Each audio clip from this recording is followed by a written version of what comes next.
নমস্কার বন্ধুরা, আপনারা কি জানেন হিন্দু ধর্মে এমন এক পবিত্র বিবাহ উৎসব আছে যেখানে পাত্র স্বয়ং ভগবান বিষ্ণু আর পাত্রী একটি উদ্ভিদ তুলসী গাছ। হ্যাঁ, সেটিই হলো তুলসী বিবাহ। আজ আমরা জানবো নভেম্বর মাসের এই বিশেষ তিথিটি কেন এত গুরুত্বপূর্ণ, এর পেছনের পৌরাণিক কাহিনী কি, আর কিভাবে পালন করা হয় এই অলৌকিক উৎসব। সব জানতে ভিডিওটির শেষ পর্যন্ত সঙ্গে থাকুন। তুলসী বিবাহ হলো ভগবান শালগ্রাম অর্থাৎ বিষ্ণুদেবের সঙ্গে তুলসী দেবীর ঐশ্বরিক বিবাহ। এই পূজা সাধারণত কার্তিক মাসের শুক্ল একাদশী তিথিতে অর্থাৎ দেবোত্থনী একাদশীতে পালিত হয়। বিশ্বাস করা হয় এই দিনেই ভগবান বিষ্ণু তার 4 মাসের যোগনিদ্রা ভঙ্গ করে জেগে ওঠেন। এই সময়েই শুরু হয় শুভ কাজের মরশুম, বিশেষত বিবাহ অনুষ্ঠান। আর তাই এই দিন থেকেই বিয়ের শুভ সময় শুরু হয় বলে হিন্দু সমাজে বিশ্বাস করা হয়। তুলসী বিবাহই সেই শুভ সূচনা যা ভক্তদের হৃদয়ে আনন্দ, ভক্তি ও পবিত্রতার সঞ্চার করে। তুলসী বিবাহের সঙ্গে জড়িয়ে আছে এক অনন্য কাহিনী, প্রেম, ত্যাগ ও ভক্তির। পুরাণ কথা, এককালে বৃন্দা নামে এক সতী ও ধার্মিক নারী ছিলেন। তার স্বামী জলন্ধর ছিলেন এক মহাশক্তিশালী অসুর, যিনি বৃন্দার সতীত্বের বলেই অজেয় ছিলেন। দেবতারা যখন জলন্ধরকে পরাজিত করতে ব্যর্থ হলেন, তখন ভগবান বিষ্ণু এক কৌশল নিলেন। তিনি জলন্ধরের রূপ ধারণ করে বৃন্দার সতীত্ব ভঙ্গ করলেন। এই ঘটনায় জলন্ধর যুদ্ধে নিহত হন। বৃন্দা প্রতারণা জেনে শোকে অভিশাপ দিলেন, বিষ্ণু তুমি যেন পাথর হয়ে যাও। বৃন্দার সেই অভিশাপে বিষ্ণু শালগ্রাম শিলায় পরিণত হন আর বৃন্দা দেহ ত্যাগ করেন।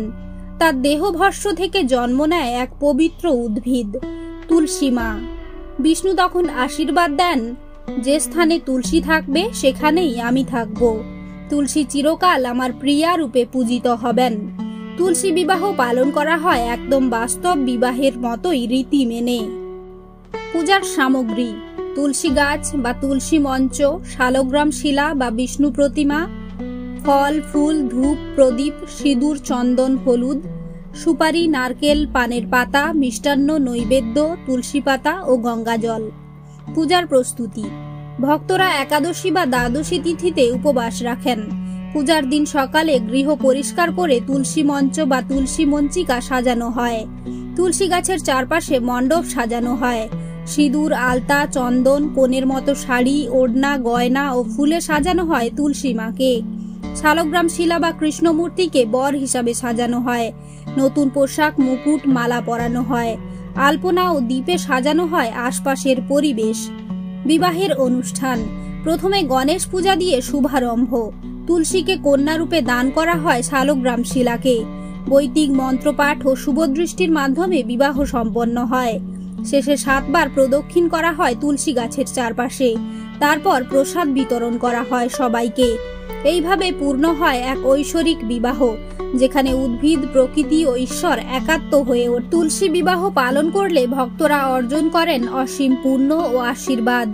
বিশ্বাস অনুযায়ী তুলসী বিবাহ করলে কন্যাদানের সমান পুণ্য লাভ হয়।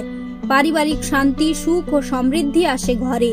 বিবাহে বাধা দূর হয়, জীবনে আসে শুভতা। প্রকৃতি ও পরিবেশের প্রতি আমাদের ভক্তি ও শ্রদ্ধা বৃদ্ধি পায়। বিবাহযোগ্য কন্যার শুভ বিবাহ হয়। গৃহে দেবতাদের কৃপা বিরাজ করে। ভগবান বিষ্ণুর আশীর্বাদে সংসারে কল্যাণ হয়।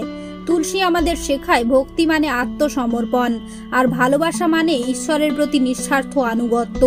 তুলসী বিবাহ কেবল একটি ধর্মীয় অনুষ্ঠান নয়, এটি প্রেম, সতীত্ব, ভক্তি ও প্রকৃতির মিলন মেলা। তুলসী মা আমাদের শেখান ভক্তি কখনো বৃথা যায় না। যে তুলসীর সেবা করে বিষ্ণু স্বয়ং তার ঘরে আশ্রয় নেন। আশা করি আজকের গল্পটি আপনাদের ভালো লেগেছে। সকলকে জানাই তুলসী বিবাহের আন্তরিক শুভেচ্ছা ও অভিনন্দন।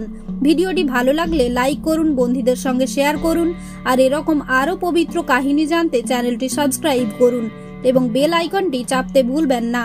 দেখা হবে পরের ভিডিওতে। জয় তুলসী মা, জয় শ্রী বিষ্ণু।